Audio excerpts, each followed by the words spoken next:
The conversation about performance-enhancing compounds has shifted dramatically in the last 10 years. What used to be reserved for underground bodybuilding forums is now happening at your local golf course, in corporate Slack channels, and even at family barbecues. Testosterone therapy, peptides, recovery compounds, these terms are no longer niche.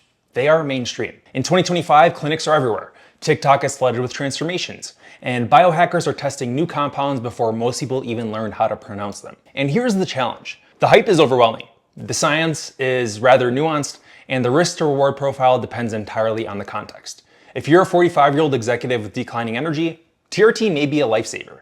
If you're a 25-year-old kid chasing peptide stacks on Reddit, you might be playing Russian roulette with your endocrine system. The point of this video is not to scare you or to hype you. It is to lay out in plain English what these compounds are, how they work, what the pros and cons look like, what labs you need to monitor, and most importantly, where they actually fit for someone who wants to maximize longevity and performance. So for section 1, we have testosterone replacement therapy, or TRT. Testosterone is not just about libido or gym performance. It is a hormone that regulates energy, mood, muscle protein synthesis, fat distribution, bone density, and even cognition. Peak testosterone levels usually occur in a man's late teens to early 20s and then decline gradually around 1 to 2% per year. By age 40, many men have lost 30% of their baseline. For some, the drop is more dramatic and symptoms hit very hard. Low testosterone manifests as fatigue, low motivation, difficulty losing fat, loss of muscle, poor sleep, low libido, brain fog, and even mood disorders. If you stack those on top of the demands of modern life, you have a recipe for burnout. But when properly prescribed and monitored, TRT can restore testosterone levels to what they were in early adulthood. The benefits include increased energy, improved mood, better focus, more muscle, less fat, better libido, stronger bones, and faster recovery. For a lot of guys, TRT feels like flipping the lights back on after years of running on dim power. But the risks come from poor management. High doses or lack of monitoring can lead to elevated hematocrit or thickened blood, increased risk of clotting, estrogen conversion leading to water retention or gynecomastia, fertility loss, or stress on the cardiovascular system. So if you are on TRT, you need to monitor regularly. That includes total and free testosterone, estradiol, sex hormone binding globulin, hematocrit, hemoglobin, PSA, liver enzymes, and lipid panels. Labs should be drawn before starting, at 6 to 12 weeks, and every 3 to 6 months after. Skipping labs is not hardcore, it's just negligent. But not every man with slightly below average testosterone is going to need TRT. If your lifestyle is trash, poor sleep, drinking way too much with the boys, no exercise, ultra-processed diet, fixing those habits will often raise testosterone naturally. TRT should be considered when lifestyle is optimized, symptoms are significant, and labs show low levels, usually under 300 nanograms per deciliter. But one big misconception that I want to address is that TRT is only for bodybuilders. In reality, most men on TRT are not looking to step on a stage. They want energy for work, motivation for family, and just some resilience for training. Another misconception is that TRT destroys your fertility. It is true that external testosterone suppresses sperm production, but fertility can often be preserved with adjuncts like HCG or enclomiphene or HMG if managed properly. Now for section 2, we have the growing in popularity, peptides. Peptides are short chains of amino acids that act as signaling molecules in the body. Unlike hormones, which can override your system, peptides usually nudge your body to doing something it already knows how to do. They're not steroids, but they can profoundly influence recovery, fat loss, cognition, and performance. So let's talk recovery and repair peptides. PPC-157 is often called the healing peptide. It accelerates tendon and ligament repair, reduces inflammation, and supports your gut as well. Athletes with stubborn injuries often swear by it. TB500 operates in a similar way, supporting actin regulation and tissue regeneration. These compounds aren't just theory. They have clinical promise, though most human studies are rather small. MOTS-C is a mitochondrial peptide that regulates energy metabolism. Early studies suggest it improves insulin sensitivity, enhances exercise performance, and may even extend lifespan in some animal models. For high performers, MOTS-C is exciting because it acts at the mitochondrial level, where aging really happens. And monitoring here is more about tracking outcomes. Pain levels, mobility, recovery times, and systemic inflammation markers like CRP. Now onto some growth hormone releasing peptides.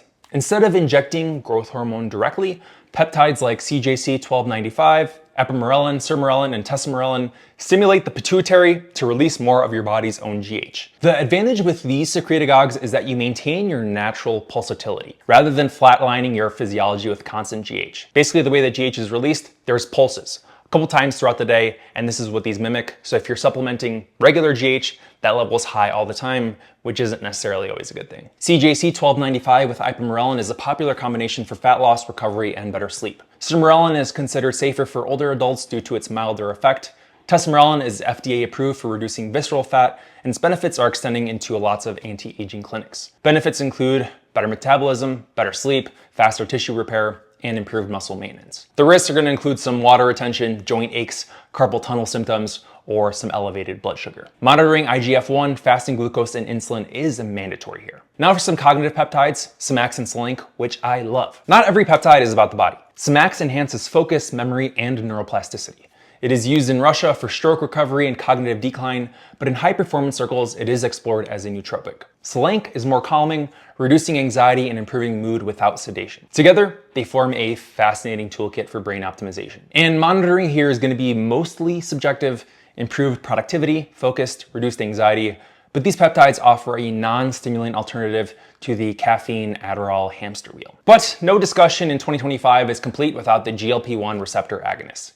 Semaglutide, or Ozempic and Wegovy, set the stage by dramatically reducing appetite and improving metabolic health. Tirzepatide, or Mounjaro and Zepbound, double down, hitting GLP-1 and GIP receptors, making it even more effective for fat loss. Now retatrutide is in clinical trials targeting 3 pathways at once: GLP-1, GIP, and glucagon. Early results suggest it could outperform both Sema and Tirz, but still in trials. But overall, the benefits are massive: appetite suppression, improved insulin sensitivity, and reduced cardiovascular risk. The cons are going to be side effects like nausea and the reality that weight often rebounds if the drug is stopped. Monitoring these should include fasting insulin, glucose, A1C, lipids, and body composition. For people who can't lose weight despite their best efforts, GLP-1s can be life-changing. For high performers, they can be tools for body composition without the constant hunger war or mental hunger chatter. And don't forget some of the aesthetic and longevity peptides. GHK copper is a copper peptide famous in cosmetic dermatology. Boosts collagen, improves skin elasticity, supports wound healing,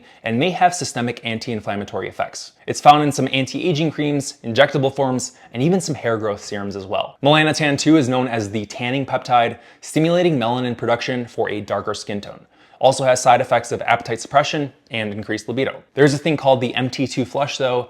It's infamous, but many biohackers view it as a 2-in-1 peptide: aesthetics and metabolic support. These may sound cosmetic, but aging is often driven by skin, connective tissue, and mitochondrial decline. These compounds offer pretty novel ways to slow visible and functional aging. Now for the next section, we have some of the recovery compounds, which may be peptides, could also delve into kind of supplements. They're still powerful though. Of course, creatine, one of the most studied supplements ever, improving strength, muscle recovery, and even brain performance. Good old omega-3 fatty acids are going to reduce inflammation and improve cardiovascular health. Some NAD precursors like NMN and NR may support cellular energy and are being studied for longevity. Benefits on these are pretty clear, risks are low, and the cost is mostly accessible. These are not flashy, but they do work. And again, monitoring is simple: kidney function for creatine, omega-3 index for fish oil, and performance outcomes for NAD boosters. But where do most people go wrong? The biggest mistake is skipping fundamentals. You cannot out-peptide a garbage lifestyle. Sleep, resistance training, aerobic conditioning, whole foods, and stress control the real performance enhancers. Peptides and TRT amplify what you already have. They are not magic. The second mistake is skipping labs. No labs means no data, and no data means no safety net.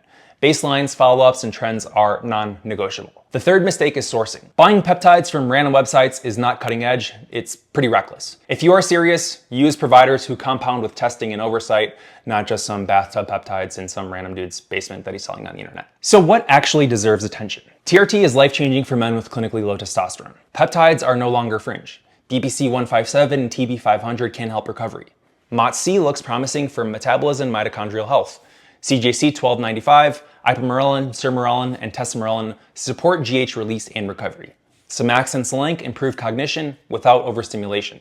GLP-1 agonists like Sema, Tirz, and Reta are reshaping obesity and body composition management. GHK copper and melanotan 2 add some unique anti-aging and aesthetic benefits. Recovery classics like creatine and omega-3s do remain the staples, but the golden rule is this: no advanced compound replaces the fundamentals. But once the foundation is in place, TRT, peptides, and recovery compounds can take you from good to elite. They're not cheats, they're amplifiers. Used wisely, with proper labs and guidance, they are some of the most powerful tools we have for extending health span and performance. Used recklessly though, they're gonna be expensive mistakes. In 2025, the tools are here, the science is catching up, and the question is not whether these compounds work. The question is whether you are ready to use them intelligently.